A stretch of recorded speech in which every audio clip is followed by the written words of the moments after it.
Good morning. Please be seated. Mr. President, Mr. Vice President, distinguished and honored guests of Director Haspel, welcome to the headquarters of the Central Intelligence Agency. And thank you to the many guests who are here today to join Director Haspel on this special occasion and historic swearing-in ceremony. To begin the ceremony, please stand with me as we sing the national anthem, and please remain standing for the invocation.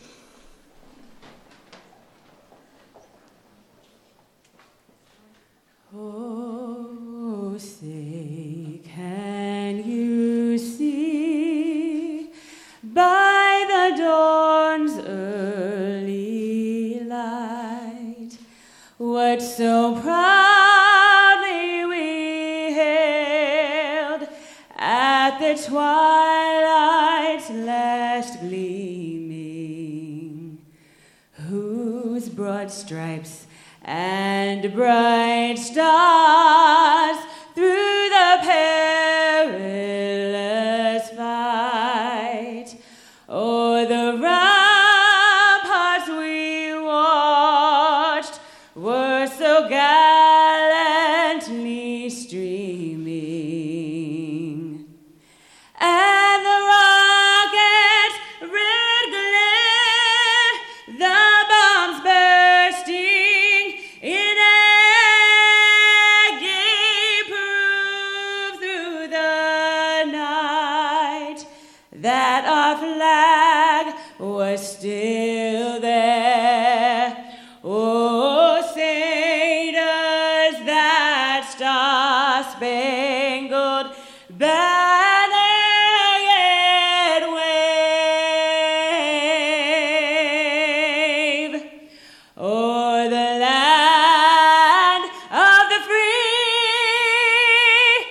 and the home of the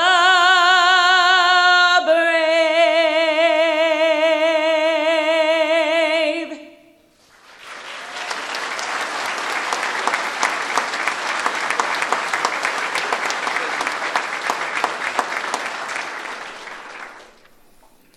I invite you to join with me in prayer. Let us pray. Gracious God, we ask that you bless this ceremony and through it, the trust of our nation in this agency to be vigilant in its defense of our citizens and our freedoms. Our director, Gina Haspel, has the confidence of our nation's leaders because of her proven abilities and record of selfless service, and the loyalty of our agency since she has led from the front, taken the hard jobs, and come from their ranks. She is ready to assume the mantle of leading this team, which, although most of their actions remain unknown to those whom they protect, the results of their deeds ensure that our freedoms remain secure during their watch. She is quick to humbly acknowledge her limitations and share that she did not arrive at this moment without the help, love, and support of many, beginning with her parents and continuing throughout her career, those who contributed to her development just as she has given to so many others in like manner. Help her to continue to learn and grow with courage to make decisions under pressure, and the fortitude to discharge the duties of her office with integrity and honor. Help her to provide clear and honest advice with candor to our nation's leaders, and in dark nights, surround her with confidants who can ease the burdens she must bear when making decisions that she alone must make, so that she is not overwhelmed or fall prey to the loneliness that affects other leaders in such high positions of trust. Finally, Lord, grant that she may have joy in celebrating the victories of this team, which she now leads and faithfully guards our nation, ever free as a beacon to others around the world. Amen. Ladies and gentlemen, we are immensely honored to have President Trump at the CIA once again. Please join me in welcoming the President of the United States.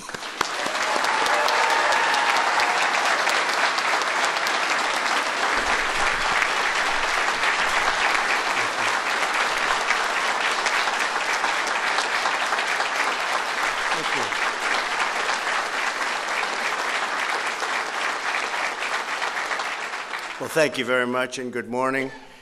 I want to thank all of you and our distinguished guests for joining us today for a ceremony like few will ever have again. This is a very special one, including Vice President Pence, Secretary Pompeo, Secretary Mnuchin, Secretary Chao, Secretary Perry, Secretary Nielsen, Director Coates, and my nominee for the VA Secretary, who will do a fantastic job, Robert Wilkie. Thank you very much.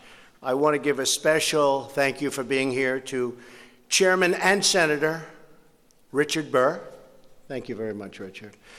And a very courageous man. He's courageous.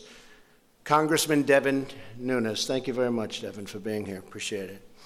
Most especially, I want to thank you, the dedicated men and women of the Central Intelligence Agency. It is a true honor to stand here today before the most elite intelligence professionals on the planet Earth. Nobody even close. You face down our enemies, you protect our families, you stand and watch over our great nation. You don't do it for fame or fortune or glory. You do it for your country. America is forever grateful. Thank you very much. We're here today for the swearing in of a very special person, your new CIA director, someone who has served this agency with extraordinary skill and devotion for 30 years, Gina Haspel. Gina, congratulations. There is no one in this country better qualified for this extraordinary office than you. By the way, if you don't agree with that, please let me know now before it's too late, okay? Immediately. Have to do it quickly. You live in the CIA, you live the CIA, you breathe the CIA, and now you will lead the CIA. Congratulations.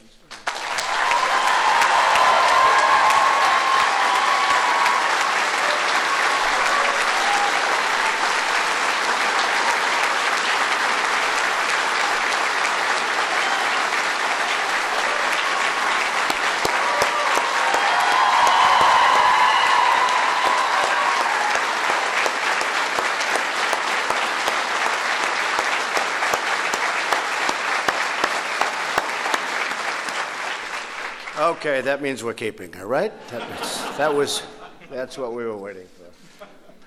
They love you. They respect you. They respect you, too. A native of Ashland, Kentucky, Gina's father served in the U.S. Air Force. She spent much of her childhood overseas. From a young age, she was instilled with a deep love of our country, which combined with a thirst for adventure. That led her to the CIA. Throughout her storied career at this agency, Gina has truly done it all. She's completed 7 field tours, served as a case officer, recruited assets, run stations, captured terrorists, and disrupted networks that proliferate deadly weapons. They send those weapons all over and you catch them. You're going to get even better now.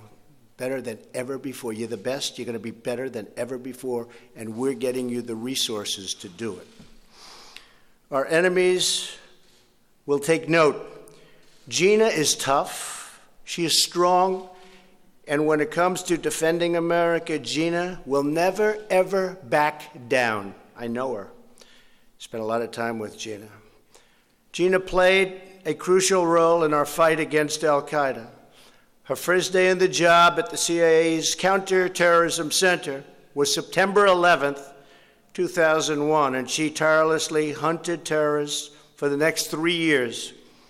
She went on to become Deputy Director of the National Clandestine Service and most recently, Deputy Director of the CIA. During her decades of distinguished service, Gina has earned the George H.W. Bush Award for Excellence in Counterterrorism and the Intelligence Medal of Merit. Most importantly, she has earned the universal respect, admiration, and trust of her colleagues here at the CIA, throughout the government, and all over the world. Gina is truly respected. And today we also mark another proud milestone as Gina becomes the first woman ever to lead the CIA.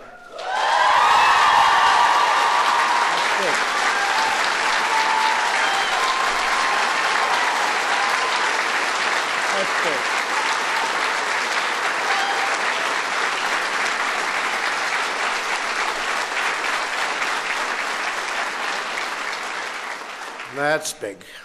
Now, Gina will lead this agency into its next great chapter. Gina assumes the role of director at a crucial moment in our history. We are reasserting American strength and American confidence. And by the way, America is respected again. You see that.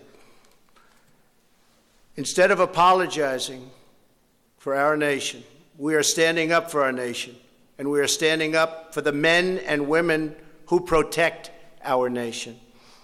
We will be counting on you to confront a wide array of threats we face and to help usher in a new era of prosperity and of peace.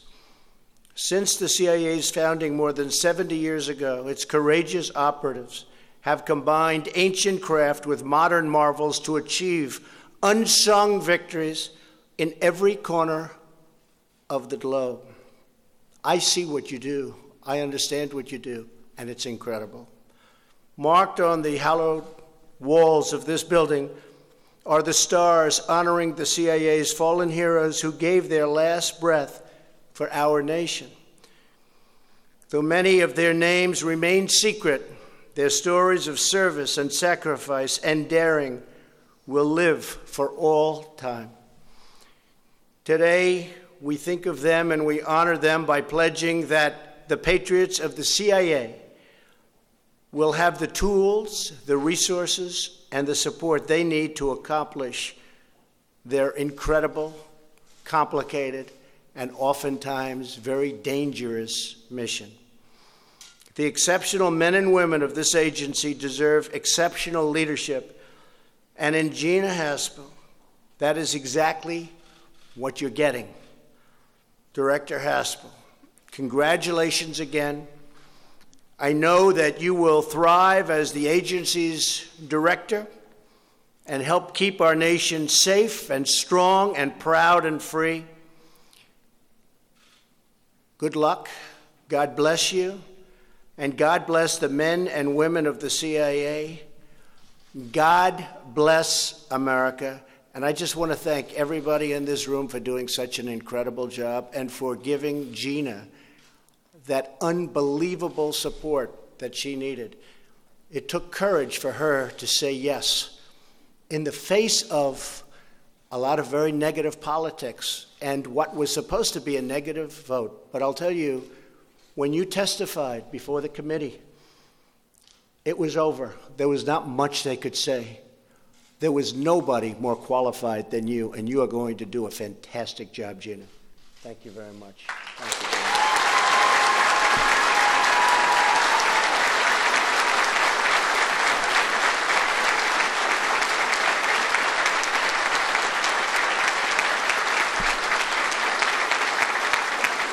So with that, I'd like to ask our great Vice President to administer the oath of office. Thank you all very much. Thank you.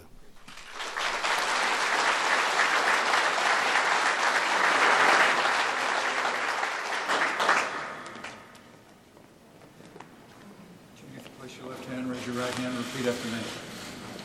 I, Gina Haspel, do solemnly swear I, Gina Haspel, do solemnly swear that I will support and defend the Constitution of the United States that I will support and defend the Constitution of the United States against all enemies, foreign and domestic, against all enemies, foreign and domestic, that I will bear true faith and allegiance to the same, that I will bear true faith and allegiance to the same, that I take this obligation freely, that I take this obligation freely, without any mental reservation without any mental reservation or purpose of evasion, or purpose of evasion, and that I will well and faithfully discharge that I will well and faithfully discharge the duties of the office on which I'm about to enter. the duties of the office for which I'm about to enter. So help me God. So help me God.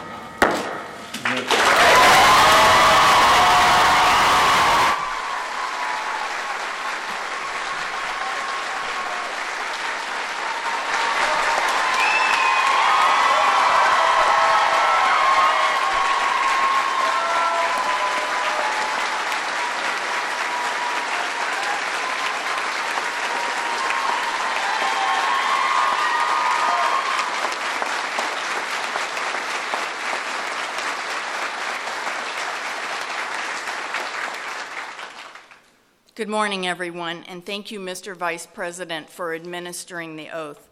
Let me begin by thanking President Trump for joining us today and for offering those kind words. Mr. President, it means a great deal to me and to the agency that you made time to come out to Langley for this ceremony.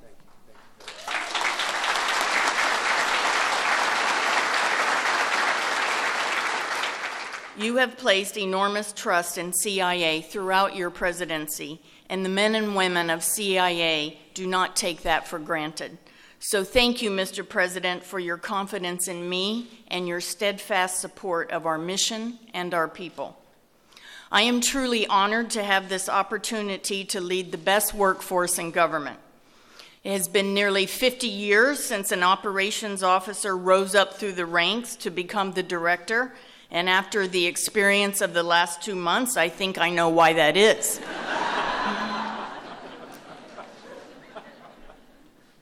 I look out in the crowd today and I see a strong representation of the CIA's past, present, and possibly even the future. I am looking at 2 young ladies, special guests, who join us today. CIA has been more than a career. It has been for me, like many of you, a calling. In this building and around the world today, there are officers carrying out a vital mission, sometimes at great personal risk. I want each of you to know that I took on the position of director because I want to represent you as well as lead you. My years at CIA have rewarded me in ways that I could never have imagined, and I will continue to give it and you my all. There are countless role models and mentors who paved the way for me to stand here today.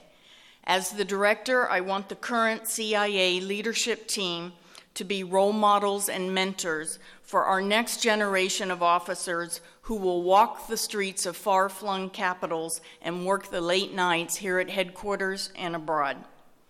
For me, being director is about doing right by all of you, so that you have the tools and support needed to carry out our sacred mission. Every CIA officer has taken the same oath that I just did to support and defend the Constitution against all enemies. And today, I recommit that I will do everything in my power to justify the faith that President Trump and the American people have placed in us, and to make sure that CIA continues to provide the intelligence needed to keep our country safe. I would be remiss if I did not also note the tremendous pride I take in being the first woman to serve as director. I would not be standing before you today if not for the remarkable courage and dedication displayed by generations of OSS and agency women in roles both large and small, who challenged stereotypes, broke down barriers, and opened doors for the rest of us. I am deeply indebted to them, and I am extremely proud to follow in their footsteps and to carry on their extraordinary legacy.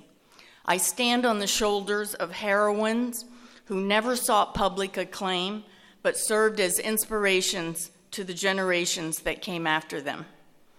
I also want to express a special thank you and welcome to Eliza and Zoe, who have joined us today. The notes from these 2 young ladies, ages 6 and 7, sent to me, sat on my desk these last 2 months and motivated me daily. In their own words and pictures, they expressed their excitement about the opportunity my nomination represented, and to Eliza and Zoe, I would simply say, we did it.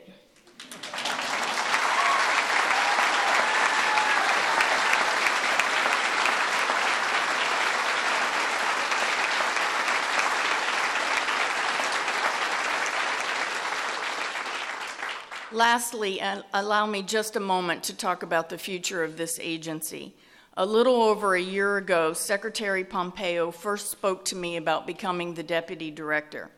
At that time, he said, CIA is the world's preeminent intelligence service, and I want to make sure we position it to stay that way. Mike was right. We are the best, and our challenge is to always be the best. We cannot rest on our laurels. We must learn from the past, but we cannot dwell in the past. We must constantly learn, adjust, improve, and strive to be better. We demand it of ourselves, and America deserves nothing less. That includes boosting our foreign language proficiency, strengthening our partnerships overseas and here at home, and deploying more of our officers to the foreign field. We are a foreign intelligence service, and our workforce and our priorities need to reflect that. We also need greater focus and effort on the strategic threats our nation faces, as well as the persistent threat from global terrorism. As always, the key to our success against these challenges will be empowering the incredible talent that resides within CIA. The men and women who serve here are a national treasure, from the operations officers who collect our intelligence, to the analysts who contextualize and evaluate it for senior policymakers, to the support officers who enable every aspect of our mission, to the scientists, engineers, and cyber specialists who give us a decisive edge over our adversaries. The only way to confront these threats is to forge ahead with determination and with the same expeditionary spirit that has defined our agency since its founding more than 70 years ago. I am profoundly honored to lead you in that fight and to work alongside each one of you as we advance our vital mission. So, Mr. President, thank you again for giving me the opportunity to serve, to represent the men and women of CIA, and to carry out the critical work of helping protect our country, our people, and our way of life. Thank you very much.